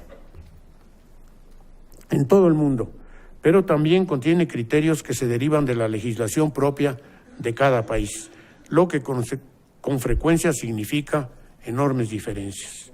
Por fortuna, podemos contar ya con una larga lista de autores nacionales que permiten al estudioso seleccionar aquel que va más acorde con sus necesidades. Me remito, por razones de tiempo, a un resumen y conclusiones. A lo largo de los últimos 75 años, la medicina forense en México ha experimentado una favorable evolución, transitando de un ejercicio profesional predominantemente empírico a uno con bases en la medicina moderna y con franco impulso hacia la especialización. Los servicios han sido dotados de en su amplia mayoría con edificios propios, ya sean nuevos o remodelados, y equipados con mejores recursos. Los empleados se han visto beneficiados con aumentos en sus percepciones salariales. Las actividades médicas de carácter forense en su conjunto han ganado un reconocimiento general por su importancia y trascendencia, tanto por parte de autoridades como por profesionistas de la medicina, el derecho y aún de los ciudadanos. A las anteriores consideraciones, que tienen validez general, hay que aceptar que existen todavía muchas diferencias entre los servicios médicos forenses en las múltiples localidades geográficas del país. Tenemos pues allí un reto, el que estas diferencias se vayan acortando. Como meta prioritaria se debe propugnar porque todos los peritos que laboran en las instituciones oficiales tengan acreditada la especialidad y luego su certificación y recertificación. En la misma tónica y por las repercusiones que tiene la actividad docente, es recomendable que los profesores que imparten la materia de medicina forense en cualquier institución educativa no solo sean especialistas acreditados, sino que cuenten con experiencia derivada de su propia práctica médico-forense. La exigencia de especialización no debe quedar restringida a los peritos médicos, sino extenderse a todos los peritos en las diversas materias que se tienen dentro de los servicios médico-forenses.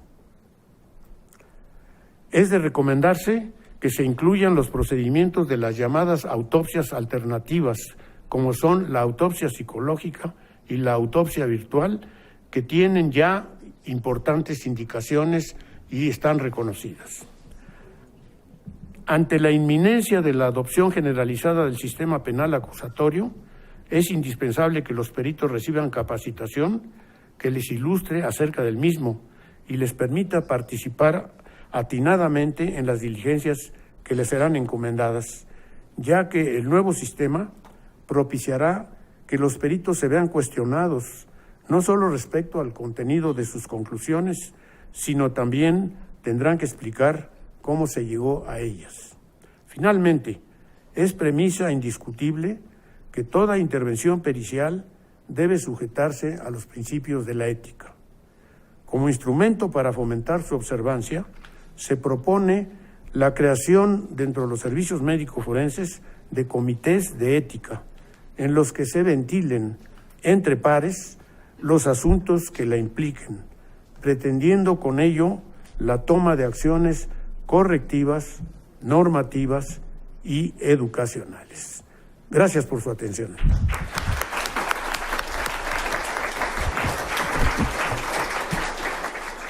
Muchas gracias, doctor Alba. Bueno, enseguida, y como estamos ya rebasando el tiempo, entonces no vamos a dedicar un tiempo para preguntas y respuestas. Considero que de todas maneras creo que ha quedado muy claro todo lo que han expuesto estas grandes personas. Bien, rápidamente quiero hacer entrega de las constancias, que son los reconocimientos que se hacen al doctor Luis Rodríguez Manzanera.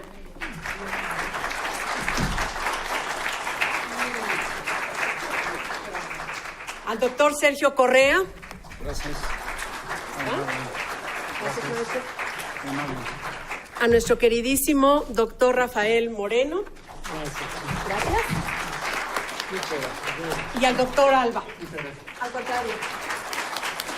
Y para concluir, vamos a pedirle a la doctora Victoria Adato, presidenta de la Academia de Ciencias Penales, que nos haga el gran favor de hacer la clausura de estas jornadas, por favor.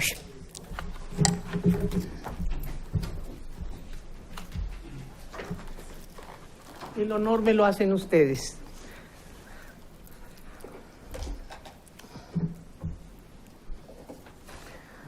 Con las 16ª jornadas sobre derecho penal se cumple, como siempre, con uno de los objetivos académicos: analizar, por medio del debate abierto a todas las ideas, los problemas jurídicos que inciden en la sociedad mexicana. En esta ocasión, las jornadas tuvieron un objetivo específico: conmemorar los 75 años de vida del Instituto de Investigaciones Jurídicas de esta nuestra universidad y los 75 años de vida de la Academia Mexicana de Ciencias Penales. Los coordinadores de la organización de estas jornadas, el doctor don Sergio García Ramírez y la doctora doña Olga Islas de González Mariscal, incansables y brillantes, lograron, como siempre, la participación de juristas de reconocido prestigio que con sus disertaciones se refirieron a la evolución que han tenido las diversas ramas de las ciencias penales y de este instituto en 75 años. A ellos les agradecemos profundamente su participación. Reconocemos asimismo, además de los participantes como ponentes, la labor puntual de los moderadores de las diversas mesas de trabajo y la participación de los señores y señoras académicos de la Academia Mexicana de Ciencias Penales por su participación también como ponentes y moderadores en estas jornadas. Reconocemos el decidido apoyo del director de este instituto, doctor don Pedro Salazar Ugarte, por el apoyo para el desarrollo de estas jornadas, así como a la Secretaría Académica y al personal de la Secretaría Administrativa que hicieron su labor con esmero. También es justo reconocer la valiosa participación de los becarios asistentes de los coordinadores, y son Eduardo Salvador Rojas Valdés, Minerva Rodea Miranda, Karen García Castillo, Laura Telles Garita y Heréndira Noemí Ramos Vázquez. Además, a los integrantes de la Secretaría Académica del Área de Eventos y Difusión, María José Franco Rodríguez y Erika Guadalupe Arévalo López. Finalmente, nuestro agradecimiento profundo a quienes asisten a estas jornadas por su interés que hace posible la realización de este evento. Muchísimas gracias. Les ruego ponerse de pie.